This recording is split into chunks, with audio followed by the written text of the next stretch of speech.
they said. "This isn't your apartment anymore." But what they didn't know was I had been waiting for this moment for 3 years. His story is completely fictional and created for entertainment purposes only. Any resemblance to real people or events is purely coincidental. The loud knock on the door came earlier than expected, sharp and demanding, echoing through the small apartment. It was the kind of knock that didn't wait for permission, the kind that assumed authority. I had just woken up, still half asleep, not expecting anyone at that hour. For a moment, I stood frozen, wondering if I should even open it. But something about the persistence of that knock made it impossible to ignore. When I finally reached the door and pulled it open, everything inside me tightened. Standing right there, like ghosts from a past I had tried so hard to leave behind, were my mother and sister. My mother's expression was as cold as ever, her arms crossed calmly, her eyes scanning me, as if she was already judging everything about my life. My sister stood beside her, leaning casually against the wall, a small, almost mocking smile on her face.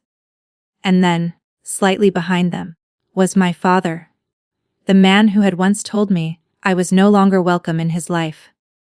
Seeing him again after 3 years felt unreal. The same man who had thrown me out with nothing but a bag of clothes now stood at my door like he had every right to be there. My chest felt heavy, but I forced myself to stay calm. I had built this place, this life, piece by piece, after they had left me with nothing. I wasn't gonna let them see any weakness. "This is my apartment," I said, trying to keep my voice steady, even though my heart was racing. My mother let out a short, dismissive laugh, as if what I had just said meant nothing. "No," she replied sharply, her tone filled with certainty. "This was your father's investment, and now we're taking it back." For a second, I didn't understand what she meant.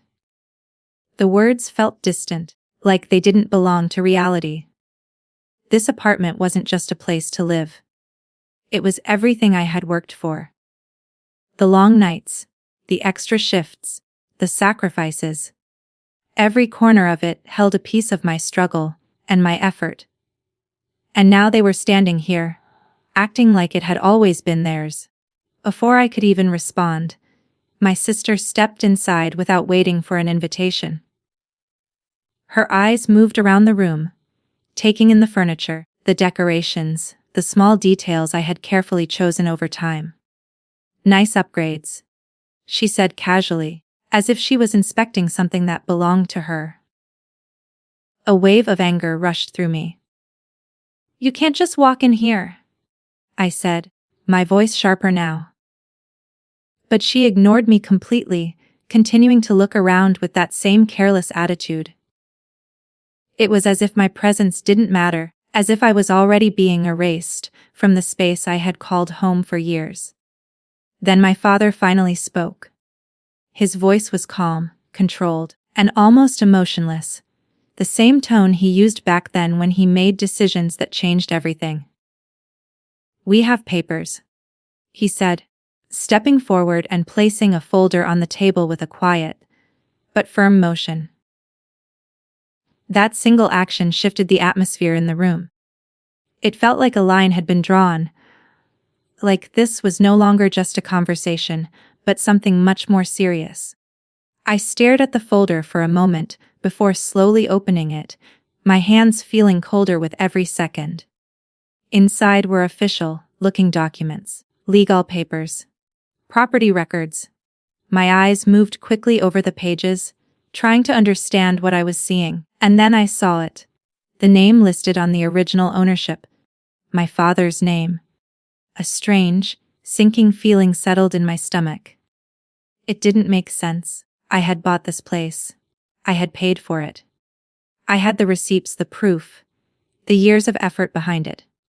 But here it was, written clearly in black and white, a detail from the past that I had never questioned deeply enough. It felt like the ground beneath me was no longer solid. Every memory of working hard to claim this space suddenly felt uncertain, like there was a piece of the story I had never fully understood. My mother's expression softened slightly, but not with kindness. With satisfaction.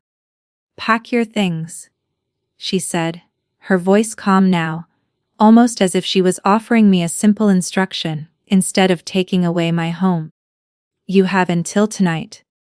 The room fell into a heavy silence after that. My sister stopped moving and looked at me, waiting for a reaction. My father stood still, watching closely, as if expecting me to argue or break down. But I didn't. Instead, I closed the folder slowly and placed it back on the table.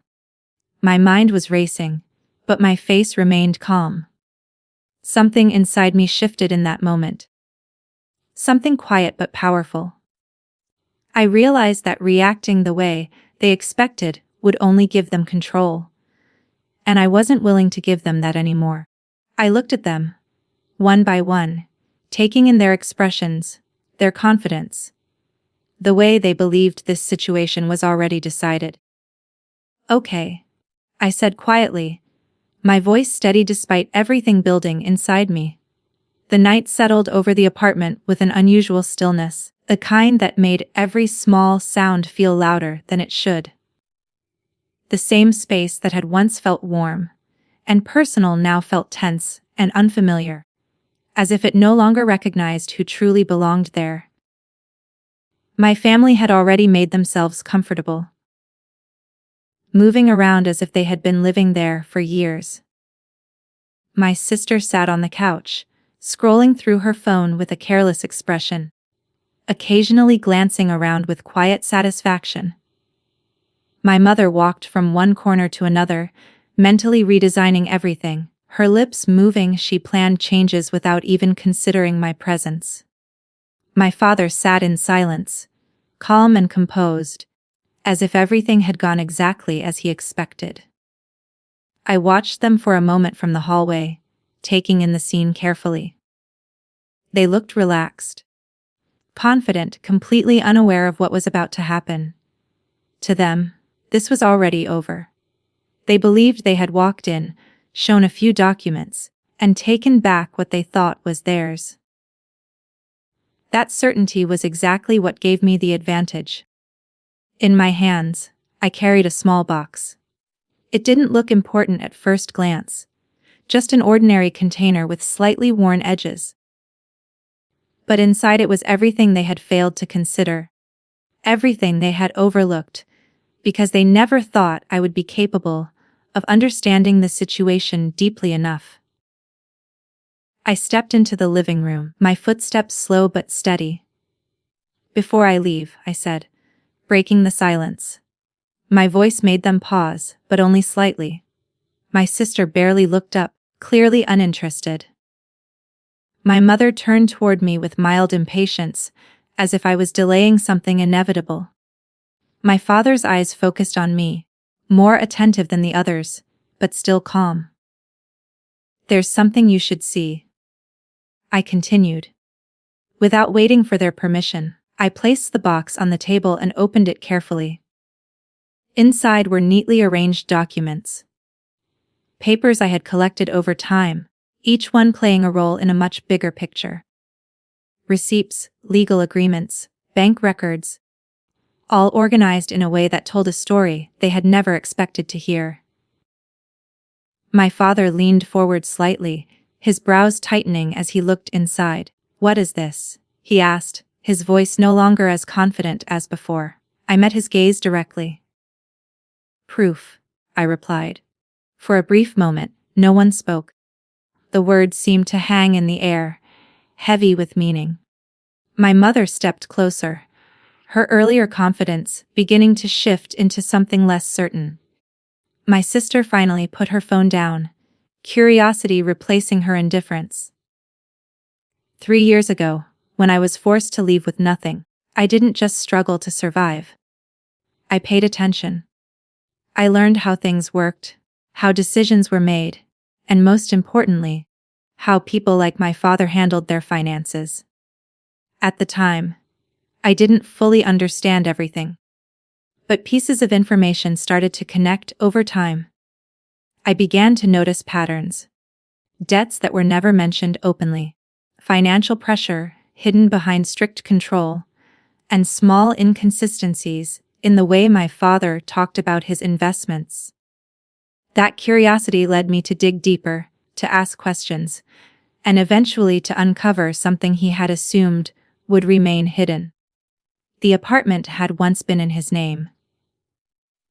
That part was true. But what he didn't expect was for anyone to follow what happened after. Buried within those records was a history of unpaid loans and growing financial trouble. To manage that pressure, he had made a risky move. Transferring ownership under a temporary arrangement, believing it would protect him from consequences. What he failed to realize was that such moves leave trails. "I found everything," I said calmly, watching their expressions change. "The debts, the transfer, the bank records." My mother's face lost its earlier confidence, replaced by confusion and disbelief. "That doesn't change anything," she said quickly, but her voice lacked strength. "It changes everything," I replied. I pulled out one final document and placed it in front of them. It was clean, official, undeniable. My name was printed clearly, leaving no room for interpretation. When the bank repossessed the property, I continued, it went up for sale. Quietly, legally, and I was ready. My sister shook her head, her eyes moving rapidly between the papers. "No, that's not possible," she muttered. But my father said nothing at first.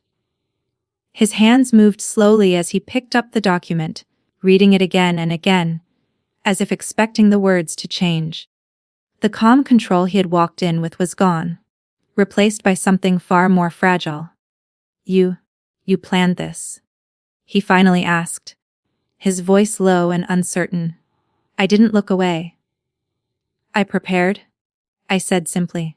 The silence that followed felt completely different from before. It was no longer filled with their confidence, but with the weight of realization. Every assumption they had made had been wrong. Every step they thought gave them power had led them straight into a situation they couldn't control. "You need to leave," I said, stepping aside and opening the door. This time, there was no hesitation in my voice. My mother didn't argue. My sister didn't protest. Even my father, who had once controlled every decision, remained quiet. One by one, they stood up, their movements slower now, heavier with the understanding of what had just happened. As they walked toward the door, the roles had completely reversed. The certainty they had brought with them was gone, replaced by silence and defeat. My sister glanced back briefly. Her earlier confidence completely disappeared, while my mother avoided eye contact altogether. My father paused for a moment, as if wanting to say something, but no words came out. Without looking at me, he stepped outside, following the others into the hallway. I closed the door behind them, the sound echoing softly through the apartment as everything finally settled back into place.